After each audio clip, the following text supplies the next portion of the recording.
সারা Bangladesh challenge করে বললাম, আমরা যেইভাবে আমাদের পারিবারিক পিকনিকটা সম্পন্ন করেছি, আপনারা কখনো এরকম পিকনিক করেননি এবং কখনো কোথাও দেখেননি। আমার আজকের এই পিকনিকের ভিডিওটি দেখে আপনারা হয়তো বুঝতে পারবেন যে পারিবারিক পিকনিকগুলো আসলে কতটা মজার হয়। এবং এই ভিডিওটি দেখে আজকে হয়তো আপনারা সিদ্ধান্ত নিয়ে নিতে পারেন আপনাদের বাড়িতে এরকম একটি সুন্দর পিকনিক আয়োজন করার। সরি গাইস, আপনাদের সাথে একটু মজা করলাম। আসসালামু আলাইকুম এভরিওয়ান, এনজয় তানিয়ার নতুন ভিডিওতে সবাইকে স্বাগতম জানাচ্ছি। আশা করছি সবাই খুব ভালো আছেন। আলহামদুলিল্লাহ, আমিও খুব ভালো আছি। ঈদের দ্বিতীয় দিন আমরা পরিবারের সকলে মিলে একটি পিকনিকের আয়োজন করেছিলাম এবং সেই পিকনিক সফলভাবে সম্পন্ন করেছিলাম। আমি আজকে আমার এই ভিডিওতে আমাদের পিকনিকে ঘুরে যাওয়া কিছু মজার মুহূর্তগুলো আপনাদের সাথে শেয়ার করব। আশা করছি আমার ভিডিওটি আপনারা পুরোপুরি দেখবেন এবং অবশ্যই এনজয় করবেন।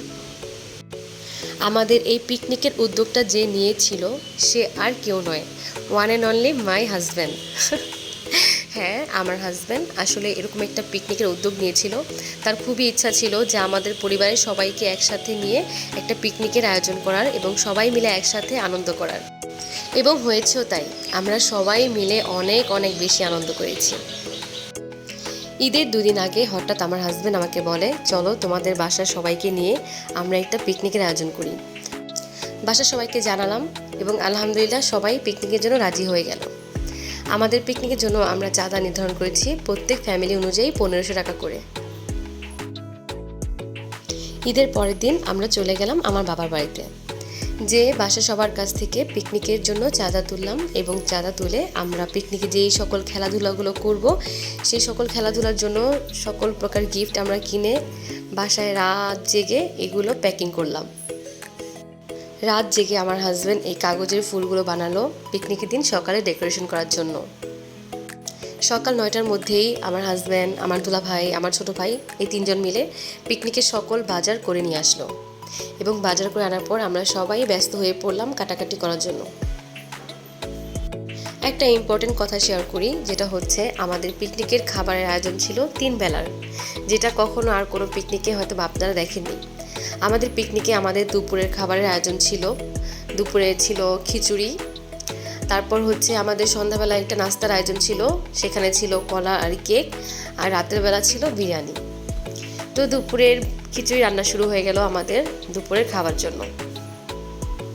সো এই ফাঁকে আবার আমার হাজব্যান্ড আমার চাচাতো বোনদেরকে নিয়ে আরও কিছু ফুল বানাচ্ছিল, কিছু ফুল বাকি ছিল সেগুলো বানাচ্ছিল, পাশাপাশি আরও কিছু গিফট নিয়ে আসে, সেই গিফটগুলো প্যাকিং করছিল। আর এইদিকে আমার ছোট ছোট বোনেরা, আমার ভাস্তি ভাগ্নিরা সবাই মিলে বেলুন ফুলাচ্ছিল ডেকোরেশন করার জন্য। তো আমার হাজব্যান্ড আবার ওদেরকে এসে হেল্প করছিল। দুপুর 2টার মধ্যেই আমাদের খিচুড়ি রান্না শেষ হয়ে গেল এবং খিচুড়ি রান্না শেষে সবাইকে ডাকা হলো খাওয়ার জন্য। সবাই খিচুড়ি খেতে বসে পড়লো। আমরা সবাই একসাথে আমাদের বাড়ির দুয়ারে বসে খিচুড়ি খাচ্ছিলাম। এইভাবে একসাথে বসে খিচুড়ি খাওয়ার আসলে আনন্দটাই অন্যরকম। আমরা সবাই আমাদের এই খিচুড়ি খাওয়াটা অনেক উপভোগ করছিলাম, আর অনেক দিন পর আমরা সবাই এভাবে একসাথে হয়েছিলাম। আসলে এরকম পিকনিক করলে ফ্যামিলির সবাই একত্রিত হওয়া যায়, আর পাশাপাশি এরকম প্রোগ্রাম করলে আমার মনে হয় যে প্রত্যেকটা ফ্যামিলির মধ্যেই, প্রত্যেকটা আত্মীয় স্বজনের মধ্যেই একটা ভালো সম্পর্ক বজায় থাকে, সকলের মধ্যে দূরত্বটা একটু কমে যায়, সবাই সবার খুব কাছাকাছি চলে আসে। সো আমাদের খাওয়া শেষে সবাই আমরা আবার শুরু করে দিলাম আমাদের ডেকোরেশন পর্ব।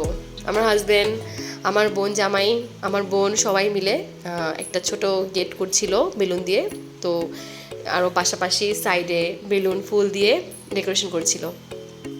সবাই ব্যস্ত ছিল কাজে, আমিও কাজে ব্যস্ত ছিলাম, বাট ফাঁকে ফাঁকে আমি আবার ভিডিও করছিলাম। পরিবারের সকলের মধ্যে মিল থাকলে আসলে প্রত্যেকটা কাজই সহজ হয়ে যায়, আর প্রত্যেকটা মুহূর্ত খুব সুন্দরভাবে এনজয় করা যায়। হয়ে গেল আমাদের ডেকোরেশন পর্ব। খুবই খুবই সুন্দর হয়েছে মাশাআল্লাহ। এই সকল আইডিয়াগুলো ছিল আমার হাজব্যান্ডের। আসলে আমার হাজব্যান্ড এত সুন্দর করে এত সূক্ষ্ম করে সব কিছু করছিল, সবাইকে খুব সুন্দরভাবে তাদের দায়িত্ব বুঝিয়ে দিচ্ছিল। আর প্রত্যেকটা মানুষ আমাদের বাড়ির সবাই খুব সুন্দরভাবে সবার দায়িত্ব পালন করেছে, এক একজন এক একটা কাজ করেছে, যার জন্য আমাদের সকল কাজগুলো সম্পন্ন হতে খুবই ইজি হয়ে গিয়েছিল।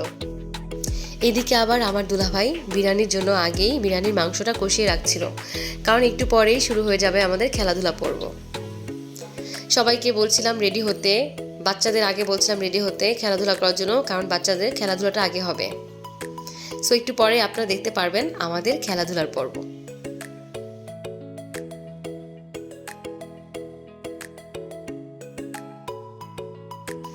প্রথমেই শুরু হলো বাচ্চাদের খেলা দিয়ে। বাচ্চাদেরকে দুয়ারে চকলেট ছিটিয়ে দেওয়া হলো, ওদেরকে বলা হলো যে যত বেশি চকলেট কুড়োতে পারবে সেই হবে ফার্স্ট, সেকেন্ড, থার্ড। তো ওদের খেলাধুলা চলছিল, ওরা চকলেট কুড়োচ্ছিল। এই হচ্ছে আমাদের উইনার। এরপর নেক্সট খেলা শুরু হলো বালিশ খেলা। বাচ্চাদের সবার মধ্যে বালিশ খেলা চলছিল। আসলে খেলাটা মিউজিকের সাথে চলছিল, কিন্তু কপিরাইট ইস্যুর কারণে আমি মিউজিকটা দেইনি। এনিওয়েজ, বাচ্চারা বালিশ খেলাটা খুব সুন্দরভাবে উপভোগ করছিল, আর ওদের খেলা দেখে আসলে আমরা সবাই খুব মজা পাচ্ছিলাম। এই হলো আমাদের বালিশ খেলার উইনার। সো এখন আবার শুরু হয়ে গেল বাচ্চাদের মধ্যে আরেকটি খেলা, সেটা হচ্ছে বল নিক্ষেপ। যে বল ফেলতে পারবে সেই হবে বিজয়ী।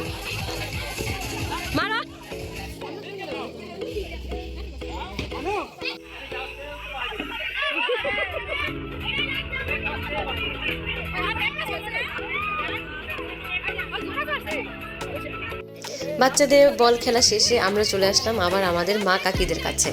চলছিল তাদের মধ্যে চাল থেকে ডাল বাছাইকরণ খেলা।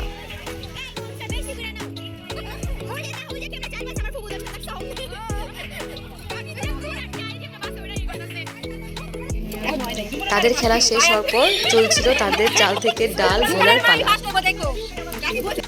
সো এখানে উইনার হয়ে গেল আমার 3 কাকি। এখন আবার শুরু হয়ে গেল একটু বড়দের মাঝে আবার চেয়ার সিটিং খেলা। এখানেও আমি কপিরাইট ইস্যুর কারণে সাউন্ডটা দিইনি, ওরা মিউজিকের তালে তালেই খেলছিল।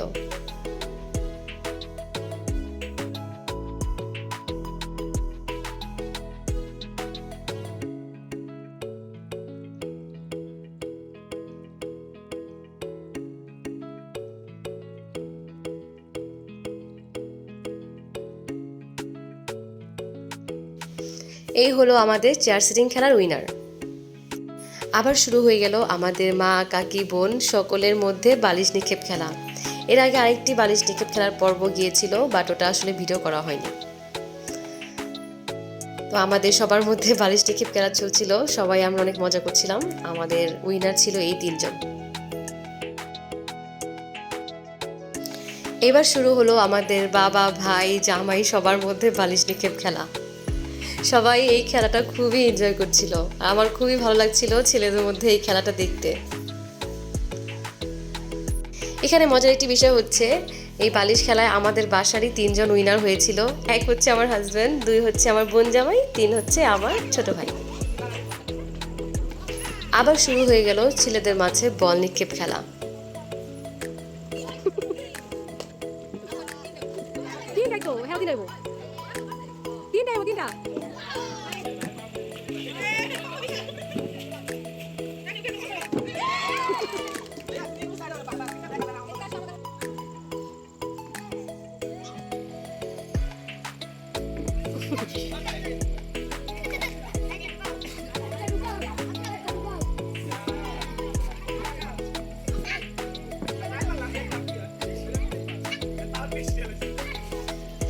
পেয়ে গেলাম আমরা আমাদের বল নিক্ষেপ খেলার উইনার। খেলাধুলার পর্ব শেষ করে আমরা চলে আসলাম আবার পুরস্কার বিতরণী পর্বে।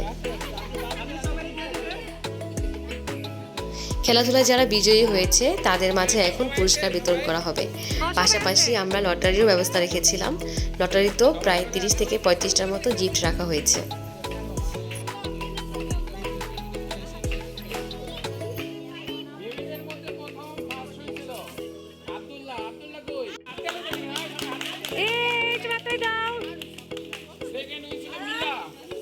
মিলা কোথায়? মিলা, আচ্ছা মিথিলা যাও, মিথিলা।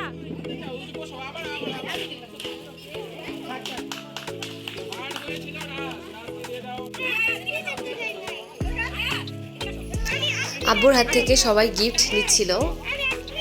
আব্বুর পর আবার চলে আসলো দুলাভাই সবার মাঝে গিফট প্রদান করতে।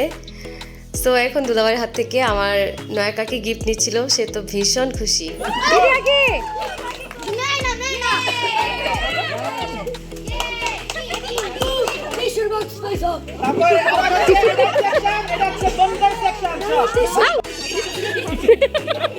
বাহ, দুলাভাইটা তো ঠিক আছে, একদম সুন্দর।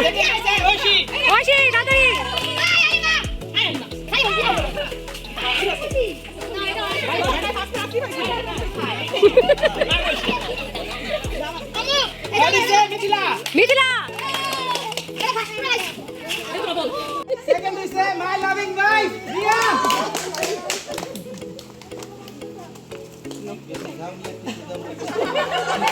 Third is Borapu, Borapu koi? Ah, Borapu koi?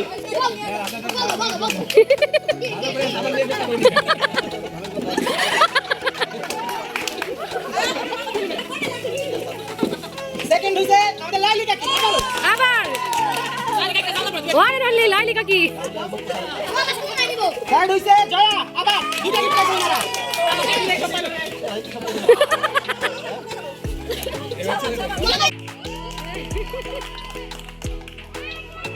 ও দেখো দেখো দেখো, আর পিলো পাঁচ সেকেন্ড আছে আজান। যাও।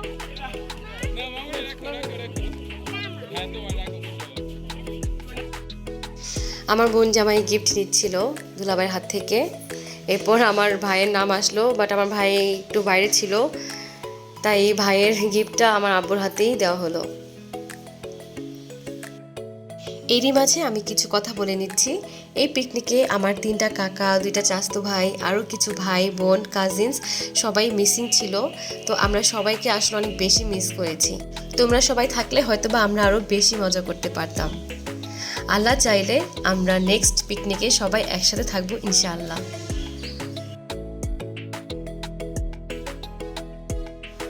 খেলাধুলায় যারা উইনার হয়েছে তাদের গিফট দেওয়ার পর্ব শেষ করে চলে আসলাম আবার লটারির গিফট দেওয়ার পর্বে।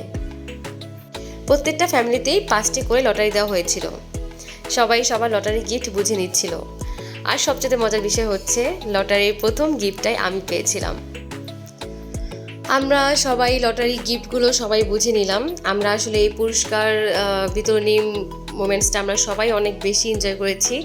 আর আমার মনে হয়েছে সবাই এই পর্বটাই বেশি এনজয় করেছে, কারণ গিফট পেতে কে না ভালোবাসে। আমার এক কাকি তো সব গিফট সেই নিয়ে গিয়েছিল। 5টা লটারির 5টা গিফটই সে পেয়েছে। গিফট পর্ব শেষে আবার চলে আসলাম আমরা রান্না বান্নার পর্বে। দুলাভাই এবার বিরিয়ানি রান্না বসিয়ে দিল। আমরা সবাই বিরিয়ানি খাওয়ার জন্য অপেক্ষা করছিলাম। একটা স্পেশাল ধন্যবাদ হচ্ছে আমাদের দুলাভাইকে, কারণ আমাদের দুলাভাই এই এত গরমের মধ্যেও আমাদের প্রায় 40 থেকে 45 জন মানুষের জন্য এত কষ্ট করে বিরিয়ানি রান্না করেছিল। আর দুলাভাই বিরিয়ানিটাও খুব মজা হয়েছিল আলহামদুলিল্লাহ। বিরিয়ানি রান্নার পর আমরা সবাই আস্তে ধীরে বিরিয়ানি খাওয়ার পর্ব শেষ করলাম। এই পিকনিকটার জন্য আসলে আমার হাজব্যান্ডকে যদি ধন্যবাদও দিই সেটাও কম হয়ে যাবে। ডিয়ার হাজব্যান্ড, তোমাকে অনেক বেশি ধন্যবাদ। তুমি আমাদের সবার জন্য এত সুন্দর একটি আয়োজন করেছো। আমরা সবাই অনেক বেশি এনজয় করেছি। আসলে প্রতিটা ফ্যামিলির উচিত প্রত্যেক ঈদে বা প্রত্যেক ভ্যাকেশনে যখন সবাই একত্রিত হয় তখন সবাইকে নিয়ে এরকম একটি পিকনিকের অ্যারেঞ্জ করা বা এরকম একটি গেট টুগেদারের অ্যারেঞ্জ করা, যাতে করে সবাই একত্রিত হয় এবং সবাই মিলে খুব ভালো একটা সময় এনজয় করতে পারে। ভিডিও শুরুতে আমি যে কথাটি বলেছিলাম, আশা করি এই পুরো ভিডিওটি দেখে আপনারা বুঝতে পেরেছেন কথাটির অর্থ। সো গাইস, আমার ভিডিওটি কেমন লাগলো অবশ্যই একটি কমেন্ট করে জানাবেন। সবাই ভালো থাকবেন, সুস্থ থাকবেন। আল্লাহ হাফেজ।